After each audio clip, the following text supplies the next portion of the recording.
दोस्तों, माँ का हृदय नामक कहानी बेहद ही मार्मिक है। इस कहानी के माध्यम से मुंशी प्रेमचंद जी ने एक गरीब माँ की व्यथा को जाहिर किया है।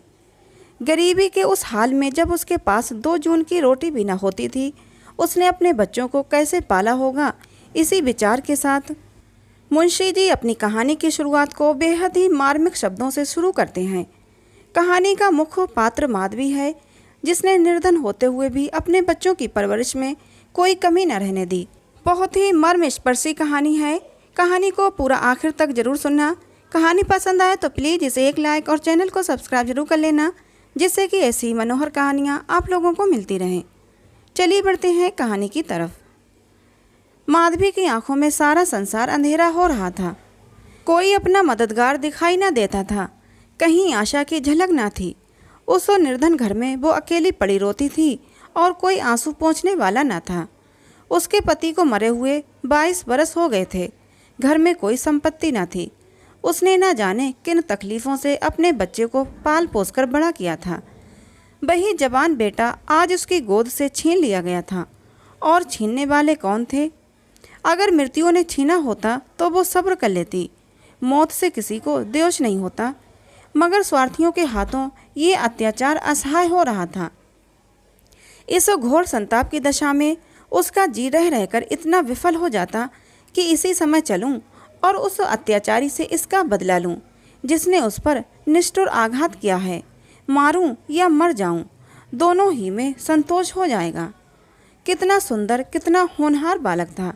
यही उसके पति की निशानी, उसके जीवन का आधार, उसकी उम्र भर की कमाई थी। वही लड़का इस वक्त जेल में पड़ा, न जाने क्या क्या तकलीफ़ें झेल रहा होगा। और उसका अपराध क्या था? कुछ नहीं। सारा मोहल्ला उस पर जान देता था। विद्यालय के अध्यापक उस पर जान देते थे। अपने बेगाने सभी तो उसे प्यार करते थे। कभी उसकी कोई शिकायत सुनने में नहीं आई। ऐसे बालक की माता होने पर उसे बधाई दी जाती थी। कैसा सज्जन, कैसा उदार, कैसा परमार्थी। खुद भूखों सो रहे, मगर क्या मजाल कि द्वार पर आने वाले अतिथि को रूखा जवाब दे। ऐसा बालक क्या इस योग्य था कि जेल में जाता? उसका अपराध यही था, वो कभी कभी सुनने वालों को अपने दुखी भाइयों का दुखड़ा सुनाया करता था। अत्याचार से पीड़ित प्राणियों की मदद के लिए हमेशा तैयार रहता था। क्या यही उसका अपराध था? क्या दूसरों की सेवा करना भी अपराध है? किसी अतिथि को आश्रय देना भी क्या अपराध है? इस युवक का नाम आत्मानंद था। दुर्भाग्यवश उसमें वो सभी सदूर थे जो जेल का द्वार खोल देते हैं।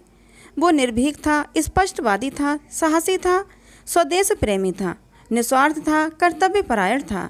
जेल जाने के लिए इन्हीं गुणों की जरूरत है। स्वाधीन प्राणियों के लिए बेगुण स्वर्ग का द्वार खोल देते हैं, पराधीनों के लिए नरक के। आत्मानंद के सेवा कार्य ने, उसकी वक्तृताओं और उसके राजनीतिक लेखों ने उसे सरकारी कर्मचारियों की नज़रों में चढ़ा दिया था। सारा पुलिस विभाग नीचे से ऊपर तक उससे सतर्क रहता था। सबकी निगाहें उस पर लगी रहती थीं।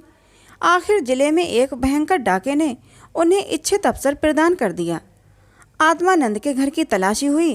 कुछ पत्र और लेख मिले, जिन्हें पुलिस ने डाके का बीजक सिद्ध किया। लगभग 20 युवकों की एक टोली फांस ली गई। आत्मानंद इसका मुखिया ठहराया गया। शहादतें हुई। इस बेकारी और गिरानी के ज़माने में आत्मा सस्ती और कौन वस्तु हो सकती है? बेचने को और किसी के पास रह ही क्या गया है? नाम मात्र का प्रलोभन देकर अच्छी से अच्छी शहादतें मिल सकती हैं। और पुलिस के हाथ तो निष्कष्ट से निष्कष्ट गवाहियाँ भी देवबाड़ी का महत्व प्राप्त कर लेती हैं। शहादतें मिल गईं। महीने भर तक मुकदमा क्या चला, एक सॉन्ग चलता रहा और सारे अभियुक्तों को सजा दे दी गई।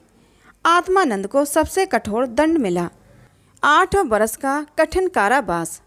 माधवी रोज कचहरी जाती, एक कोने में बैठी सारी कार्रवाई देखा करती। मानवीय चरित्र कितना दुर्बल, कितना नीच है, इसका उसे अब तक अनुमान भी न हुआ था। जब आत्मानंद को सजा सुना दी गई और वो माता को प्रणाम करके सिपाहियों के साथ चला, तो माधवी मूर्छित होकर गिर पड़ी। 2-4 सज्जनों ने उसे एक तांगे पर बैठाकर घर तक पहुंचाया। जब से वो होश में आई है, उसके हृदय में शूल सा उठ रहा है। किसी तरह धैर्य नहीं होता। उस घोर आत्मा वेदन की दशा में अब जीवन का एक लक्ष्य दिखाई देता है और वो इस अत्याचार का बदला है। अब तक पुत्र उसके जीवन का आधार था, अब शत्रुओं से बदला लेना ही उसके जीवन का आधार होगा। जीवन में उसके लिए कोई आशा न थी। इस अत्याचार का बदला लेकर वो अपना जन्म सफल समझेगी। इस अभागे नर पिशाच बगजी ने जिस तरह से उसे रक्त के आंसू रुलाए हैं, उसी भांति ये भी उसे भी रुलाएगी। नारी हृदय कोमल है, लेकिन केवल अनुकूल दशा में। जिस दशा में पुरुष दूसरों को दबाता है, स्त्री शील और विनय की देवी हो जाती है। लेकिन जिसके हाथों में अपना सर्वनाश हो गया हो, उसके प्रति स्त्री की पुरुष से कम घृणा और क्रोध नहीं होता। अंतर इतना ही है कि पुरुष शास्त्रों से काम लेता है, स्त्री कौशल से। रात भीगती जाती थी और माधवी उठने का नाम न लेती थी। उसका दुख प्रतिकार के आवेश में विलीन होता जाता था, यहाँ तक कि इसके सिवा उसे और किसी बात की याद ही न रही। उसने सोचा, कैसे ये काम होगा। कभी घर से नहीं निकली। वैधव्य के 22 साल इसी घर में कट गए, लेकिन अब निकलूंगी, जबरदस्ती निकलूंगी। भिखारिन बनूंगी, टहलनी बनूंगी, झूठ बोलूंगी, सब कुकर्म करूंगी। सत्कर्म के लिए संसार में स्थान नहीं। ईश्वर ने निराश होकर कदाचित उसकी ओर से मुंह फेर लिया है। जब भी तो यहाँ ऐसे ऐसे अत्याचार होते हैं और पापियों को दंड नहीं मिलता। अब इन्हीं हाथों से उसे दंड दूंगी। संध्या का समय था। लखनऊ के एक सजे हुए बंगले में मित्रों की महफिल जमी हुई थी। गाना बजाना हो रहा था। एक तरफ आतिशबाजी रखी हुई थी, दूसरे कमरे में मेज़ों पर खाना चुना जा रहा था। चारों तरफ पुलिस के कर्मचारी नजर आते थे। वो पुलिस के सुपरिंटेंडेंट मिस्टर बगीची का बंगला है। कई दिन हुए उन्होंने एक मार्के का मुकदमा जीता था। अफसरों ने खुश होकर उनकी तरक्की की थी और उसी की खुशी में ये उत्सव मनाया जा रहा था। यहाँ आए दिन ऐसे उत्सव होते रहते थे। मुफ्त के गवैये मिल जाते थे, मुफ्त की आतिशबाजी, फल और मेवे और मिठाइयाँ आधे दामों पर बाजार से आ जाती थीं और चट दावतें हो जाती थीं। दूसरों के जहाँ 100 लगते, वहाँ इनका 10 से काम चल जाता था। दौड़ धूप करने की सिपाहियों की फौज थी ही। और ये मार्के का मुकदमा क्या था, वो जिसमें निरपराध युवकों को बनावटी शहादत से जेल में ठूंस दिया गया था। गाना समाप्त होने पर लोग भोजन करने बैठे। बेगार के मजदूर और पल्लेदार जो बाजार से दावत और सजावट के सामान लाए थे, रोते या दिल में गालियां देते चले गए थे। पर एक बुढ़िया अभी तक द्वार पर बैठी हुई थी और अन्य मजदूरों की तरह वो भुनभुना कर काम न करती थी। हुक्म पाते ही खुशदिल मजदूर की तरह हुक्म बजा लाती थी। ये माधवी थी जो इस समय मजूरनी का भेष धारण करके अपना घातक संकल्प पूरा करने आई थी। मेहमान चले गए, महफिल उठ गई, दावत का सामान समेट दिया गया। चारों ओर सन्नाटा छा गया, लेकिन माधवी अभी तक वहीं बैठी थी। सहसा मिस्टर बागची ने पूछा, बुढ़ी तू यहाँ क्यों बैठी है? तुझे कुछ खाने को मिल गया? माधवी, हाँ हुजूर मिल गया। बागची, तो जाती क्यों नहीं? माधवी, कहाँ जाऊँ सरकार, मेरा कोई घर द्वार थोड़ी है। हुक्म हो तो यहीं पड़ी रहूँ। पाव भर आटे की परवस्ती हो जाए हुजूर। बागची, नौकरी करेगी? माधवी, क्यों ना करूँगी सरकार, यही तो चाहती हूँ। बागची, लड़का खिला सकती है? माधवी, हाँ हुजूर, वो मेरे मन का काम है। बागची, अच्छी बात है, तू आज ही से रह जा। घर में देख रेख जो काम बताएं वही करती रहना। 1 महीना गुजर गया। माधवी इतना तन मन से काम करती कि सारा घर उससे खुश है।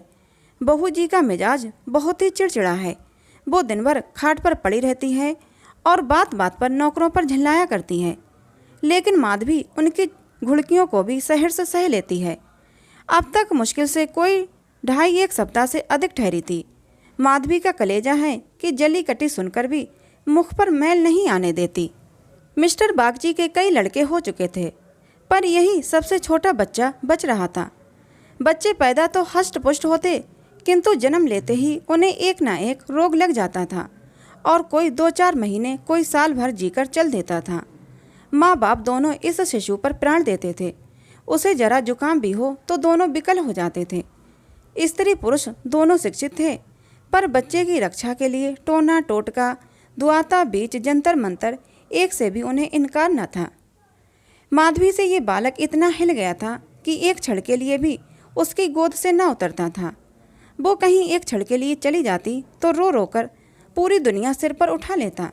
वो सुलाती तो सोता, वो दूध पिलाती तो पीता, वो खिलाती तो खेलता। उसी को वो अपनी माता समझता। माधवी के सिवा उसके लिए संसार में कोई अपना न था। बाप को तो वो दिन भर में केवल 2 बार देखता और समझता ये कोई परदेसी आदमी है। माँ आलस और कमजोरी के मारे गोद में लेकर टहल ना सकती थी। उसे वो अपनी रक्षा का भार संभालने के योग न समझता था और नौकर चाकर उसे गोद में ले लेते तो इतनी बेदर्दी से कि उसके कोमल अंगों में पीड़ा होने लगती। कोई उसे ऊपर उछाल देता था, यहाँ तक कि अबोध शिशु का कलेजा मुंह को आ जाता था। उन सबों से वो डरता था। केवल माधवी थी जो उसके स्वभाव को समझती थी। वो जानती थी कि कब क्या करने से बालक प्रसन्न होगा, इसलिए बालक को भी उससे प्रेम था। माधवी ने समझा था यहाँ कंचन बरसता होगा, लेकिन उसे देखकर कितना विस्मय हुआ कि बड़ी मुश्किल से महीने का खर्च पूरा पड़ता है।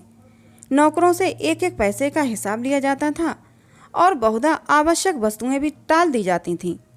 एक दिन माधवी ने कहा, बच्चे के लिए कोई तेज गाड़ी क्यों नहीं मंगवा देती, गोद में उसकी बाढ़ मारी जाती है। मिसेज बागची ने कुंठित होकर कहा, कहाँ से मंगवा दूँ, कम से कम 50-60 रुपये में आवेगी, इतने रुपये कहाँ हैं। माधवी, मालकिन आप भी ऐसा कहती हैं? मिसेज बागची, झूठ नहीं कहती। बाबूजी की पहली स्त्री से 5 लड़कियां और हैं। सब इस समय इलाहाबाद के एक स्कूल में पढ़ रही हैं। बड़ी की उम्र 15-16 बरस से कम न होगी। आधा वेतन तो उधर ही चला जाता है। फिर उनकी शादी की भी तो फिक्र है। 5 के विवाह में कम से कम 25,000 लगेंगे। इतने रुपये कहाँ से आएंगे? मैं चिंता के मारे मरी जाती हूँ। मुझे कोई दूसरी बीमारी नहीं है, केवल चिंता का रोग है। माधवी, घूस भी तो मिलती है। मिसेज बागची, बूढ़ी, ऐसी कमाई में बरकत नहीं होती। और यही क्यों, सच पूछो तो इसी घूस ने हमारी ये दुर्गति कर रखी है। क्या जाने औरों को तो कैसे हजम होती है। यहाँ तो जब ऐसे रुपये आते हैं तो कोई ना कोई नुकसान भी अवश्य हो जाता है। एक आता है तो 2 लेकर जाता है। बार बार मना करती हूँ, हराम की कौड़ी घर में न लाया करो, लेकिन मेरी सुनता कौन है। बात तो ये थी कि माधवी को बालक से स्नेह होता जाता था। उसके अमंगल की कल्पना भी वो न कर सकती थी। वो अब उसी की नींद सोती और उसी की नींद जागती थी। अपने सर्वनाश की बात याद करके एक क्षण के लिए बागची पर क्रोध तो आ जाता था और घाव फिर हरा हो जाता था, पर मन पर कुत्सित भाव का आधिपत्य न था। घाव भर रहा था, केवल ठेस लगने से दर्द हो जाता था। उसमें स्वयं टीस या जलन न थी। इस परिवार पर अब उसे दया आती थी। सोचती, बेचारे ये छीन झपट ना करें तो कैसे गुजर हो। लड़कियों का विवाह कहाँ से करेंगे? स्त्री को जब देखो बीमार ही रहती है। उन पर बाबूजी को 1 बोतल शराब भी रोज चाहिए। ये लोग स्वयं अभागे हैं।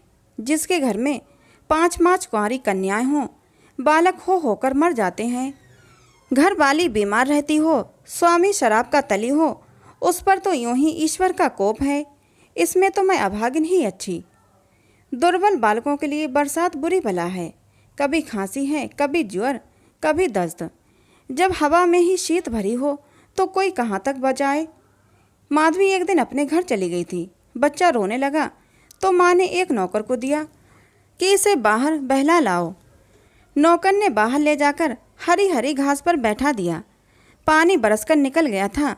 भूमि गीली हो रही थी, कहीं कहीं पानी भी जमा हो रहा था। बालक को पानी में छपके लगाने से ज़्यादा प्यारा और कौन खेल हो सकता है। खूब प्रेम से उमंग उमंग कर पानी में लौटने लगा। नौकर दूसरे आदमियों के साथ गपशप करने लगा और घंटों गुजर गए। बच्चे ने खूब सर्दी खाई। घर आया तो उसकी नाक बह रही थी। रात को माधवी ने आकर देखा तो बच्चा खांस रहा था। आधी रात के करीब उसके गले से खुर खुर की आवाज़ें निकलने लगीं। माधवी का कलेजा सन से हो गया। स्वामिनी को जगाकर बोली, देखो तो बच्चे को क्या हो गया है। क्या सर्दी वर्दी तो नहीं लग गई? हाँ, लगता है सर्दी ही लगी हुई है। स्वामिनी हक बकाकर उठ बैठी और बालक की खुरखुराहट सुनी तो पांव तले जमीन निकल गई। ये भयंकर आवाज़ उसने कई बार सुनी थी और उसे खूब पहचानती थी। व्यग्र होकर बोली, जरा आग जलाओ, थोड़ा सा तंग आ गई। आज कहार जरा देर के लिए बाहर ले गया था, उसी ने सर्दी में छोड़ दिया होगा। सारी रात दोनों बालक को सेंकती रहीं। किसी तरह सवेरा हुआ। मिस्टर बागची को खबर मिली तो सीधे डॉक्टर के यहाँ दौड़े। खैरियत इतनी थी कि जल्द एहतियात की गई। 3 दिन में अच्छा हो गया, लेकिन इतना दुर्बल हो गया था कि उसे देखकर डर लगता था। सच पूछो तो माधवी की तपस्या ने बालक को बचाया। माता पिता सो जाते, किंतु माधवी की आंखों में नींद न थी। खाना पीना तक भूल गई थी। देवताओं की मनौतियाँ करती थी, बच्चे की बलाएं लेती थी, बिल्कुल पागल हो गई थी। ये वही माधवी है जो अपने सर्वनाश का बदला लेने आई थी। अपकार की जगह उपकार कर रही थी। विष पिलाने आई थी, सुधा पिला रही थी। मनुष्य में देवता कितना प्रबल है। प्रातःकाल का समय था। मिस्टर बागची शिशु के झूले के पास बैठे हुए थे। स्त्री के सिर में पीड़ा हो रही थी, वहीं चारपाई पर लेटी हुई थी और माधवी समीप बच्चे के ही बैठी हुई दूध गर्म कर रही थी। सहसा बागची ने कहा, बुढ़ी, हम जब तक जिएंगे तुम्हारा यश गाएंगे। तुमने बच्चे को जिला लिया। स्त्री, ये देवी बनकर हमारा कष्ट निवारण करने के लिए आ गई। ये ना होती तो न जाने क्या होता। बूढ़ी, तुमसे मेरी एक विनती है। यूँ जो मरना जीना प्रारब्ध के हाथ है, लेकिन अपना अपना पौरा भी बड़ी चीज़ है। मैं अभागिनी हूँ। अब कि तुम्हारे ही पुण्य प्रताप से बच्चा संभल गया। मुझे डर लग रहा था कि ईश्वर इसे हमारे हाथ से छीन न लें। सच कहती हूँ बूढ़ी, मुझे तो इसे गोद में लेते हुए भी डर लगता है। इसे तुम आज से अपना बच्चा समझो। तुम्हारा होकर शायद ये बच जाए। हम अभागे हैं, हमारा होकर इस पर नित्य कोई ना कोई संकट आता रहेगा। आज से तुम इसकी माता हो जाओ।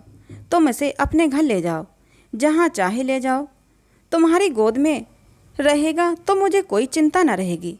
वास्तव में तुम ही इसकी माता हो, मैं तो राक्षसी हूँ। माधवी, बहू जी, भगवान सब कुशल करेंगे, क्यों जी इतना छोटा करती हो? मिस्टर बागची, नहीं नहीं बूढ़ी माता, इसमें कोई हर्ज नहीं है। मैं मस्तिष्क से तो इन बातों को ढकोसला ही समझता हूँ, लेकिन हृदय से इन्हें दूर नहीं कर सकता। मुझे स्वयं मेरी माता जी ने एक धोबिन के हाथ बेच दिया था। मेरे 3 भाई मर चुके थे।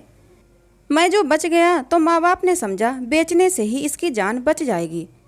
तुम इस शिशु को पालो पोसो, इसे अपना पुत्र समझो। खर्च हम बराबर देते रहेंगे, इसकी कोई चिंता मत करना। कभी कभी जब हमारा जी चाहेगा आकर देख लिया करेंगे। हमें विश्वास है कि तुम इसकी रक्षा हम लोगों से कहीं अच्छी तरह कर सकती हो। मैं कुकर्मी हूँ, जिस पेशे में हूँ उसमें कुकर्म किए बगैर काम नहीं चल सकता। झूठी शहादतें बनानी पड़ती हैं, निरपराधों को फंसाना ही पड़ता है। आत्मा इतनी दुर्बल हो गई है कि प्रलोभन में पड़ ही जाता हूँ। जानता ही हूँ कि बुराई का फल बुराई होता है, पर परिस्थिति से मजबूर हूँ। अगर ना करूँ तो आज नालायक बनकर निकाल दिया जाऊँ। अंग्रेज हजारों भूले करे, कोई नहीं पूछता। हिंदुस्तानी एक भूल भी कर बैठे तो सारे अफसर उसके सिर हो जाते हैं। हिंदुस्तानियत को दोष मिटाने के लिए ही कितनी ही ऐसी बातें करनी पड़ती हैं कि जिनका अंग्रेज के दिल में कभी ख्याल ही नहीं पैदा हो सकता। तो बोलो, स्वीकार करती हो? माधवी गदगद होकर बोली, बाबूजी, आपकी इच्छा है तो मुझसे भी तो जो कुछ बन पड़ेगा आपकी सेवा कर दूंगी। भगवान बालक को अमर करे, मेरी तो उनसे यही विनती है। माधवी को ऐसा मालूम हो रहा था कि स्वर्ग के द्वार सामने खुले हैं और स्वर्ग की देवियां आंचल फैला फैला कर आशीर्वाद दे रही हैं।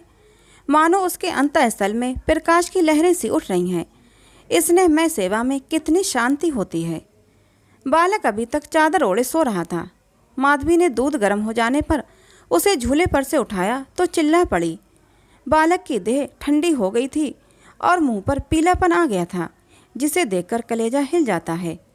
कंठ से आह निकल आती है और आंखों से आंसू बहने लगते हैं।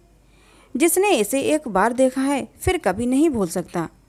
माधवी ने शिशु को गोद में चिपटा लिया, हालांकि नीचे उतार देना चाहिए था। कोहराम मच गया।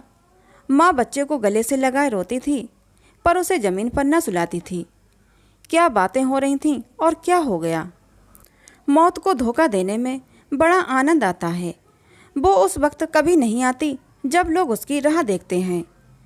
रोगी जब संभल जाता है, जब वो पथ लेने लगता है, उठने बैठने लगता है, घर भर खुशियाँ मनाने लगता है, सबको विश्वास हो जाता है कि संकट टल गया, उस वक्त घात में बैठी हुई मौत सिर पर आ जाती है। यही उसकी निष्ठुर लीला है। आशाओं के बाग लगाने में हम कितने कुशल हैं।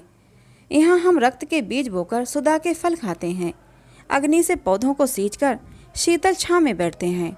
हाय मंद बुद्धि। दिन भर मातम होता रहा। बाप रोता था, माँ तड़पती थी और माधवी बारी बारी से दोनों को समझाती थी। यदि अपने प्राण देकर वो बालक को जिला सकती तो इस समय अपना धन्य भाग समझती। वो अहित का संकल्प करके यहाँ आई थी और आज जब उसकी मनोकामना पूरी हो गई थी और उसे खुशी से फूला न समाना चाहिए था, उससे कहीं घोर पीड़ा हो रही थी, जो अपने पुत्र की जेल यात्रा में भी न हुई थी। रुलाने आई थी और खुद रोती जा रही थी। माता का हृदय दया का आगार है।